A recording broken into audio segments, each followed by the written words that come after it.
Hey, hello. Hello everyone. Welcome to the BioVision Hub. My friends, take a notebook and pen. Write down your self notes. Okay? Students, आपण कधी विचार केलाय का? आपल्या आजूबाजूला जे दिसणारे बहुतेक ऑर्गॅनिझम आहेत ते आपण पाहू शकतो, इझिली पाहू शकतो. पण असे काही ऑर्गॅनिझम्स आहेत जे इतके लहान आहेत की ते आपल्या नेकेड आईज यांना ओळखूही शकत नाहीत. आणि असाच मायक्रोस्कोपिक वर्ल्डमधलं एक सर्वात अद्भुत आणि मिस्टेरियस एंटिटी म्हणजेच काय तर व्हायरस. माय फ्रेंड्स, व्हायरस हे दिसायला मायक्रोस्कोपिक, पण त्यांचा जो इफेक्टमुळे संपूर्ण जगात पॅन्डेमिकसुद्धा होऊ शकते. आणि फॉर एक्झाम्पल कोविड-19 हे आपण बघितलेलंच आहे. कोविड-19 ओके. तर व्हायरस म्हणजे काय?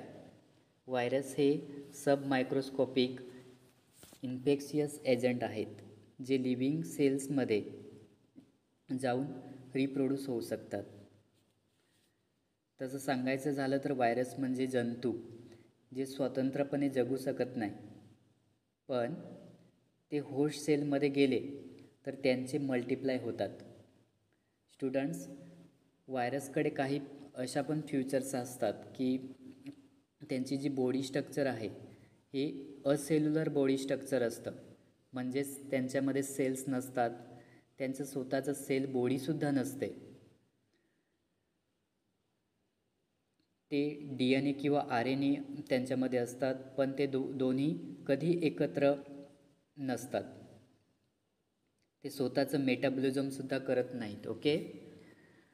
अँड होस्ट सेलशिवाय ते जे इनॅक्टिव्ह पार्टिकल्स असतात, पण होस्ट सेलमध्ये गेले की ॲक्टिव्ह होतात. स्टुडंट्स, यांना आपण अर्धे जिवंत किंवा अर्धे निर्जीवसुद्धा म्हणतो, कारण यामध्ये लिव्हिंग आणि नॉन लिव्हिंग दोन्ही फ्युचर्स असतात. माय फ्रेंड्स, जर स्ट्रक्चर बघितलं व्हायरसचं तर याचं स्ट्रक्चर अगदी सिम्पल असतं. न्यूक्लिक ॲसिड म्हणजेच RNA किंवा DNA पासून बनलेलं. यामध्ये प्रोटीन कोट असते म्हणजेच कॅप्सिड, जो न्यूक्लिक ॲसिडला प्रोटेक्ट करतो. काही व्हायरसकडे लिपिड इन्व्हॉल्वसुद्धा असतात, जसं आपण करोना व्हायरसमध्ये आहे ते बघितलेलं आहे. ओके. अँड सरफेसवर यांच्या स्पाइक्स असतात जे होस्ट सेल्सला काय करतात, अटॅच व्हायला मदत करत असतात. आणि हे स्टुडंट्स, जे व्हायरस हे इंटरेस्टिंग आहेत कारण जे आपल्या आउटसाईड बॉडीवरती ते होस्ट सेल्सवर नॉन लिव्हिंग पार्टिकल्स असतात, आणि जर इनसाईड होस्टमध्ये जर ते लिव्हिंग ऑर्गॅनिझमसारखे वागतात. इनसाईडमध्ये बॉडीमध्ये जर गेले तर ते लिव्हिंग ऑर्गॅनिझमसारखे वागतात आणि रेप्लिकेट होतात, इन्व्हॉल्व होत असतात. म्हणूनच त्यांना border line of living and non living असं सुद्धा आपण म्हणतो. ओके. फॉर एक्झाम्पल जे व्हायरसचे आहेत, व्हायरसचे एक्झाम्पल कोविड-19 व्हायरस, याला पॅन्डेमिकचं कारण दिलं तरी चालेल. HIV व्हायरस, HIV व्हायरसमुळे एड्स निर्माण होत असतो. इन्फ्लुएंझा व्हायरस, इन्फ्लुएंझामुळे सर्दी फ्लू होत असते. किंवा बॅक्टेरियोफाज हा बॅक्टेरियाला इन्फेक्ट करणारा व्हायरस असतो. माय फ्रेंड्स, टोबॅको मोझॅइक व्हायरस. आता टोबॅको मोझॅइक व्हायरस जर बघितला तर हा वनस्पतीमध्ये रोग करणारा पहिला शोधलेला व्हायरस आहे. फ्रेंड्स, जे व्हायरसचे जे रोल्स आहेत हे रोल्स पॉझिटिव्ह आणि निगेटिव्ह असे दोन्ही इम्पॉर्टन्स असतात. तर निगेटिव्ह रोल काय असतात, जे डिसीज निर्माण करत असतात, आपल्या बॉडीमध्ये डिसीज निर्माण करतात. केवळ आपल्याच बॉडीमध्ये डिसीज करत नाही तर अदर ॲनिमल्समध्ये सुद्धा ते डिसीज निर्माण करतात किंवा प्लांट्समध्ये सुद्धा ते डिसीज निर्माण करतात. ते इपिडेमिक आणि पॅन्डेमिकसुद्धा निर्माण करतात.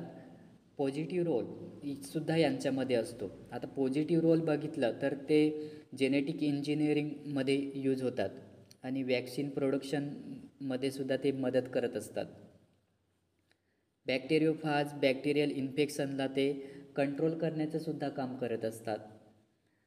तर फ्रेंड्स, आपण आज शिकलो आहे की व्हायरस हे खूप लहान असतात, पण ते प्रभावी पार्टिकल्स आहेत.